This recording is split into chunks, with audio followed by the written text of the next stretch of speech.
Adolf Hitler has become the ultimate symbol of evil in modern history, and like many other perpetrators of mass violence, his actions were not random. They were driven by a clear and deliberate ideology, one built around hatred of Jews.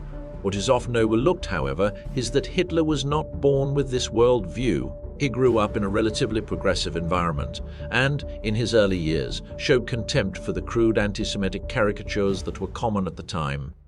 Much has been written about the Holocaust itself, about where, when, and how the Nazis carried out their genocidal policies, but to truly understand their actions, we must first examine the ideas and beliefs that made such policies possible. And even before we explore those theories, we need to ask a more fundamental question. How did Hitler, long before becoming a national leader, arrive at this ideology? When did anti-Semitism become central to his worldview? And why, ultimately, were Jews chosen as the primary enemy, rather than the French, the British, or even the Slavs? This video is intended as an educational and historical examination. We will begin with Adolf Hitler's childhood and early years, and trace the key factors that led to one of the most catastrophic crimes of the 20th century, the Holocaust.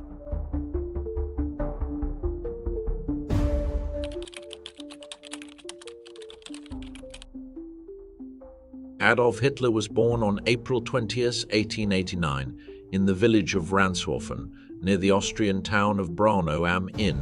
His father, Alois Hitler, was a customs official, and his mother, Clara Hitler, was a homemaker.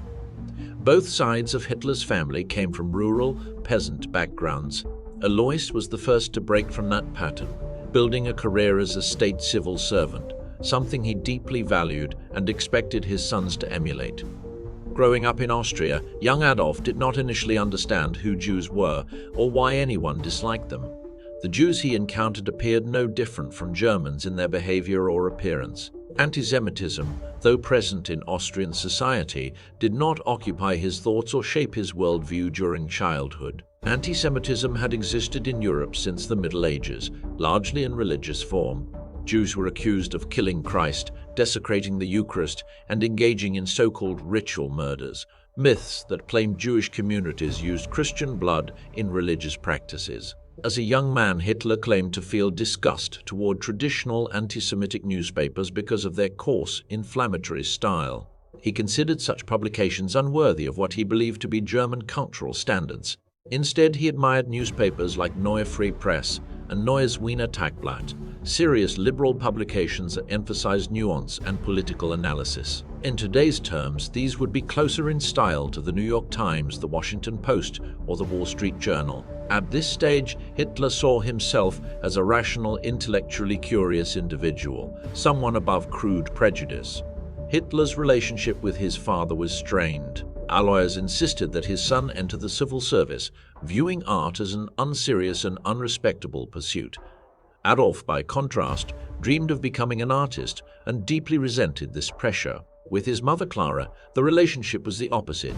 She supported his artistic ambitions and admired his watercolor paintings. Her affection and encouragement formed the emotional center of his early life. In 1895, the family moved to Linz due to Alois's work. Several years later, in 1904, Adolf suffered a serious lung illness that left him bedridden for weeks. During this time, the family sought help from a local physician, Dr. Eduard Bloch, a Czech Jew. Bloch treated the young Hitler successfully and continued to assist the family in later years. According to Bloch's own testimony, the illness was not life-threatening, but the relationship between doctor and family became close and trusting. In 1907, Clara Hitler was diagnosed with breast cancer. Dr. Bloch, now a long-standing family physician, took charge of her treatment. Following the death of Alois in 1903, the family's finances were limited, and Bloch significantly reduced his fees, including the cost of expensive medications. Clara survived for nearly a year before dying in December 1907 at the age of 47. Adolf Hitler, then 18 years old, was devastated. By all accounts, including Bloch's, he expressed deep gratitude toward the doctor and did not blame him for his mother's death. Her treatment followed standard medical practice of the time, including the use of iodoform, which was commonly administered for breast cancer and known to cause severe side effects. Some historians have speculated that this experience may have left a subconscious mark on Hitler, German historian Joachim Rieker later suggested in his book, November 9, How World War I Led to the Holocaust, that Hitler came to believe Dr. poisoned his mother, a claim that remains highly controversial and is not supported by direct evidence. In the same book, the historian writes, Adolf Hitler loved only two things in his life, his mother and the Third Reich. What is historically certain is this: at the time of his mother's death, Hitler did not express anti-Semitic hostility toward Bloch, but he was deeply affected by the loss of his mother at a relatively young age. Dr. Eduard Bloch would later escape the fate that befell millions of European Jews.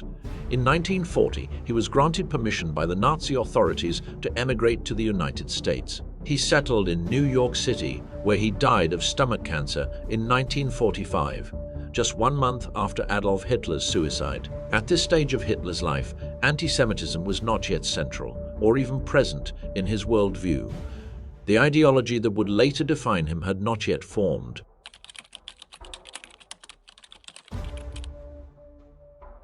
One of the driving forces behind Hitler's early ambition to become an artist or architect was his desire to enter the world's ruling class, to join the elite and the bohemian circles, and to continue, even surpass, the rise of his father, who had elevated himself from peasant origins to become a state official. After the death of his mother in 1907, Hitler moved to Vienna with a small inheritance to start his life. This was actually his second attempt. He had already tried to enroll in the Academy of Fine Arts while his mother was still alive. Reflecting on his first rejection, he wrote in Mein Kampf, "When I was informed that I had not been accepted, it struck me like a thunderbolt from a clear sky. Overwhelmed, I left the beautiful building Axschillerplatz, and for the first time in my brief life, experienced a sense of disharmony with myself. What I had now heard from the rector regarding my abilities illuminated like lightning the inner conflicts I had half-consciously felt before. Within a few days it became quite clear to me that I must become an architect." But even this dream was short-lived. After his mother's death, he had to put aside his plans. When he returned to Vienna, following his second unsuccessful application to the Academy, he managed to find work more in line with his profession. As he later wrote, "In 1909 to 1910, my personal situation changed somewhat. During this time, I began working as a draftsman and watercolorist. Though the pay was poor, it was not bad for my chosen profession. My work now ran in parallel with my future profession. I painted for money and studied for my soul." Hitler's watercolors sold reasonably well. Even those who would later become his political opponents acknowledged that, as an artist, he showed notable skill. Vienna at the turn of the century was a progressive and vibrant city, but it was also a place where anti-Semitism was widespread. Jews were generally disliked and often depicted as corrupting or parasitic. At the time, the city's mayor was Karl Lueger, a lawyer and politician known for his virulent anti-Semitism. Lueger built much of his political career on the notion that Jews controlled the press, capital, and commerce, while supposedly threatening ordinary Germans. Along with figures like Georg von Schroeder and Karl Hermann Wolff, Lueger is considered one of the political influences on young Hitler. Although Lueger presented himself as a Christian socialist loyal to the emperor, Franz Joseph repeatedly blocked his appointment as mayor because of his radical anti-Semitism. Yet his speeches left a deep impression on Hitler. One infamous speech went roughly as follows: "In Vienna, the poor craftsman must beg on Saturday. To use the fruits of his labor, he must beg a Jewish furniture merchant. Influence over the masses is in Jewish hands.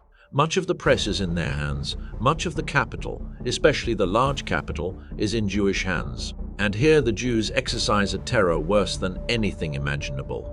Young Hitler also encountered anti-Semitic newspapers that framed Jews as social parasites, conspirators, and destroyers of culture.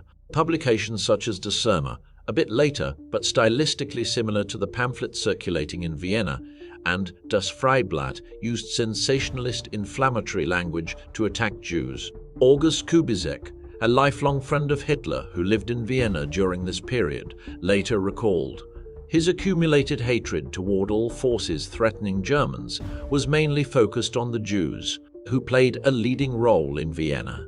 What seems to have angered Hitler most was the sheer visibility of Jews in Vienna. According to him, their presence diminished what he considered the city's German character. Mixed marriages, the professional and financial success of Jewish citizens, and their general social prominence appeared to Hitler as a personal and societal affront. Over time, he began to attribute his own failures and frustrations to Jews, blaming them, consciously or subconsciously, for both personal setbacks and the broader social hierarchy he resented. Vienna did not create Hitler's hatred, but it was the first environment in which anti-Semitic ideas, widely present in society, intersected with his personal frustrations and ambitions. Poverty, rejection, social humiliation, and exposure to politically savvy anti-Semitic leaders created the conditions for these ideas to take root. By the time he left Vienna in 1913, Hitler had begun to see Jews as a convenient explanation for personal and societal problems, laying the psychological and ideological groundwork for the extreme anti-Semitism that would later define him. By 1913, Hitler's period in Vienna had come to an end. The hopelessness of his situation in the Austro-Hungarian capital, combined with rising nationalism, pushed him north to Germany. He settled in Munich. Another reason for leaving Austria was military service. Hitler's conscription into the Austro-Hungarian army was imminent, yet he refused to serve Austria. By this time, he considered himself German rather than Austrian. Hitler went directly to a German recruitment center at the very beginning of the First World War and enlisted voluntarily in the Bavarian 16th Reserve Infantry Regiment. His career as an artist was effectively over. He was now a soldier. On October 15, 1918, near the end of the war, a chemical shell exploded near Hitler, exposing him to mustard gas. His eyes burned and temporarily lost their function. He was hospitalized to recover. While his eyes gradually healed, Germany's fate was sealed. On November 10, 1918, news arrived that Kaiser Wilhelm II had abdicated and that Germany had surrendered to the Allied powers. Hitler later recounted that hearing this news was like darkness falling over his vision again. Recovering from the shock, he began to construct a personal narrative of the war. The German people had fought heroically on the front lines. The army was undefeated on the battlefield. Russia was already beaten, and on the Western Front, Germany could have achieved at least a stalemate. According to Hitler, the defeat was not Germany's fault. It was the result of internal betrayal. Socialist politicians, many of whom he perceived as Jewish, had stabbed the Kaiser and the German people in the back. Over 1 million German soldiers had died in vain, all because of Jews who, he believed, mocked German courage. It was at this point that Hitler decided he would dedicate his life to politics, restore Germany's former glory, and punish the traitors he believed had destroyed his country. Germany's defeat crystallized Hitler's anti-Semitism along several axes. Firstly, losing the war demanded someone to blame. Many ideologues falsely claimed that Jews had not fought and were instead engaged in subversive activities at home. In reality, tens of thousands of Jews served in the German army, with 12,000 killed. And the Reichsbund Jüdischer Frontsoldaten, Imperial Association of Jewish Frontline Soldiers, counted up to 55,000 members. Second, in the aftermath, newspapers and pamphlets by former soldiers painted Jews as occupying the homes and roles of those serving at the front. In Mein Kampf, Hitler later wrote that after the Germans went to the front, the Jews immediately took their places in the vacant beds. And finally, the perceived internal poison of Jews, combined with his earlier personal losses, particularly his mother's death, convinced Hitler that Jews were a corrosive threat to Germany. A belief spread widely by nationalist circles that blamed Jews for the defeat and framed it as a Jewish conspiracy for world domination.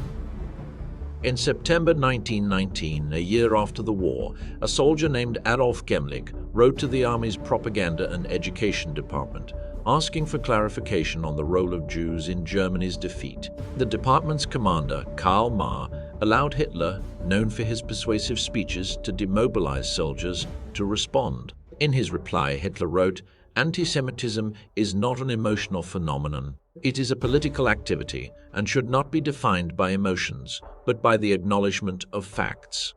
He described Jews as greedy and always striving to dominate society. According to historians, this letter represents the first documented expression of Hitler's anti-Semitic political worldview, preceding any direct call for genocide. Professor Peter Hayes, a Holocaust historian at Northwestern University, explained, Although the origins of Hitler's anti-Semitism before the Holocaust are debated, the most common view is that his resentment built over the 10 months following Germany's defeat in 1918, culminating in his response to this letter. Even in 1919, Hitler mentioned only isolation and exclusion of Jews, not extermination. As historian Ian Kershaw told the New York Times, in 1919 Hitler could not have imagined the genocidal policies he would later pursue, but the seeds were planted. The letter's authenticity has been confirmed by handwriting expert Charles Hamilton, who also exposed the infamous Hitler diaries as forgeries. By the end of the First World War, Hitler's political anti-Semitism had begun to solidify. Personal loss, the shock of Germany's defeat, and exposure to nationalist propaganda converged to form a worldview in which Jews were blamed for national humiliation. A worldview that would, in the years to come, evolve into a murderous ideology. By the early 1920s, Hitler's hatred of Jews began to take the form of a coherent worldview. This worldview explained history, politics, culture, war, and even personal failure through a single lens: race. Hitler believed that a person's qualities, behavior, abilities, and moral character were determined by what he called racial type. In his thinking, members of the same racial group supposedly carried identical traits, passed unchanged from generation to generation. History itself, Hitler claimed, could be understood as nothing more than a perpetual racial struggle. This belief did not originate with Hitler. He absorbed and radicalized ideas that were already circulating widely in Europe. Hitler and the Nazis drew heavily from late 19th century German social Darwinists who distorted Charles Darwin's theory of evolution into a justification for inequality and violence. Social Darwinists argued that humanity could be divided into biological races. Each race possessed inherited physical, intellectual, and moral characteristics. These traits shaped creativity, intelligence, cultural achievement, and even political organization. Survival depended on strength, reproduction, and domination. They adopted Darwin's phrase, survival of the fittest, transforming it into a political doctrine. According to Nazi ideology, races had to expand their populations, acquire land to sustain themselves, protect the purity of their gene pool. Because space and resources were limited, war became not only inevitable, but natural. Permanent conflict was redefined as a law of existence. Hitler studied this phenomenon in greater depth through the works of the following philosophers. French aristocrat Arthur de Gobineau, in an essay on the inequality of the human races, argued that history was shaped by racial purity and decay. The fall of civilizations is the most striking and, at the same time, the most obscure phenomenon in history. Gobineau believed racial mixing led inevitably to decline. While he did not advocate genocide, his work introduced the idea that biology determined destiny, a cornerstone of Nazi thought. A far more direct influence was Houston Stewart Chamberlain, whose book The Foundations of the 19th Century, 1899, was enormously popular in Germany. Chamberlain described Jews not as a religion, but as a racial force hostile to European civilization. The Jew has no culture of his own. He lives only by destroying the cultures of others. Hitler later called Chamberlain's work the gospel of our movement. Traditional European anti-Semitism had been religious. Jews were accused of deicide, blasphemy, or ritual crimes. In theory, conversion could erase this difference. Hitler's anti-Semitism was fundamentally different. It was biological. In Mein Kampf, Hitler wrote, "The Jew is not a human being with a different religion, but a different race. Once hatred becomes biological, there is no escape. Conversion is meaningless. Assimilation is impossible. Coexistence becomes a threat." This was the crucial transformation. In Hitler's racial worldview, Jews occupied a unique position. They were portrayed as creators of both capitalism and communism, bankers and revolutionaries, cosmopolitans without loyalty, yet secret nationalists, weak and decadent, yet globally powerful. Hitler claimed Jews used the press, parliamentary democracy, international organizations, concepts of human rights and equality to dissolve racial consciousness and weaken higher races. In Mein Kampf, he wrote, "By defending democracy, the Jew undermines the racial foundations of civilization. because Germans, as Aryans, were supposedly racially superior. Hitler believed they had both the right and the duty to seize territory in the East. Slavs and Asians were considered inferior, but Jews were seen as uniquely dangerous, the only race capable of organizing these lower peoples. The Jewish doctrine of Marxism rejects the aristocratic principle of nature, Hitler wrote, and replaces the eternal privilege of power and strength with the mass of numbers. To destroy Bolshevism, Hitler concluded one had to destroy the people who embodied it by nature. Thus, genocide became framed not as cruelty, but as obedience to natural law. During his imprisonment after the failed Beer Hall Putsch in 1923, Hitler formulated his program in Mein Kampf, published in 2 volumes in 1925 and 1926. In it, he called for a racially pure national community, the removal of Jews from society, and the supremacy of the Aryan race. By 1933, over 250,000 copies had been sold. Racist literature had normalized the idea that Germans were being humiliated by a so-called parasitic race. These ideas took root in German society like seeds falling on fertile ground, and were widely and often positively received. The global economic collapse of 1929 intensified despair and resentment. Anti-Semitic slogans gained traction as false solutions to real economic suffering. Hitler did not invent racial hatred. He assembled it from existing pseudoscience, philosophy, and prejudice and turned it into a total explanation of the world. If at the beginning of the war and during the war 12 or 15,000 of these Hebrew corruptors of the people had been held under poison gas, Hitler wrote, then the sacrifice of millions at the front would not have been in vain. At that moment, ideology crossed into destiny. Hitler did not choose Jews because they were the weakest. He chose them because they were the most useful for his ideology. He hated France and Britain deeply, but they were external enemies. They had states, armies, borders, capitals, and governments.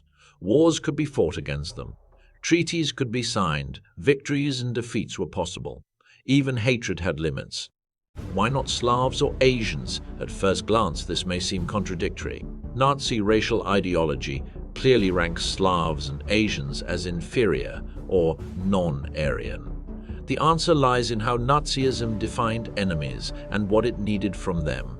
Slavs and Asians were seen as racially inferior, but they were not seen as existential enemies. They were external peoples. They had territories, armies, languages, and borders. They could be conquered, displaced, enslaved, or ruled. In Nazi logic, that made them manageable. Slavs did not live throughout Germany as a dispersed minority integrated into society. They were not portrayed as controlling finance, culture, or politics from within. They were not accused of secretly shaping modernity itself. In Hitler's worldview, Slavs could be dominated.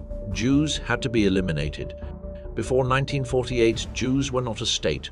They had no borders to defend, no army to defeat, no capital to occupy, no government that could surrender. They could never capitulate. For Hitler's worldview, this made them the perfect enemy, permanent, elusive, and inexhaustible. But even more important was something else. Jews could be framed as an internal enemy. They lived inside Germany, they spoke German, they served in the German army during World War I. They were lawyers, doctors, artists, journalists, merchants, part of everyday life. This allowed Nazi propaganda to present them not as outsiders, but as traitors, a fifth column, a corrosive force working from within. France and Britain could never play that role. Antisemitism, moreover, was not something Hitler invented. It had existed in Europe for centuries. Hitler inherited a ready-made enemy, and Jews fit every contradiction Hitler needed. As we said before, in Nazi propaganda, Jews were simultaneously capitalists and communists, bankers and revolutionaries, cosmopolitans and secret nationalists, weak, degenerate, and yet all-powerful. No other group could be blamed for everything at once. Racial theory then closed every remaining exit. A Frenchman or an Englishman was a political enemy. A Jew in Hitler's thinking was a biological enemy. Biology cannot be negotiated with. It cannot be educated. It cannot be educated. As Hitler wrote in Mein Kampf, the Jew is not a German with a different faith, but a race with fundamentally different instincts. Jews also disrupted Hitler's simplistic vision of history. In his worldview, history was a struggle of races, ruled by hierarchy and brute force.